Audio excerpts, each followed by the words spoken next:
ക്യാരറ്റും കാബേജും പച്ചമുളകും ചെറുതായി അരിഞ്ഞെടുക്കുക. ഒരു പ്ലേറ്റിൽ ഇങ്ങനെ നിരത്താം. 77ാം സ്വാതന്ത്ര്യദിനത്തോടനുബന്ധിച്ച് ത്രിവർണ പതാകയോട് സാമ്യമുള്ള ഒരു തോരൻ നമുക്കുണ്ടാക്കിയാലോ?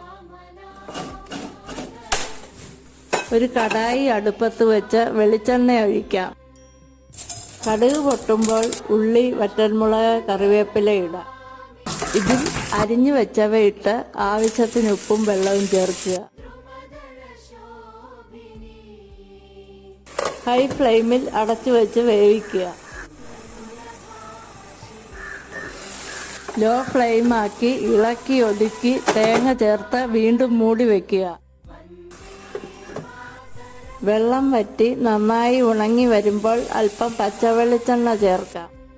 പ്ലേറ്റിലേക്ക് സെർവ് ചെയ്യാം.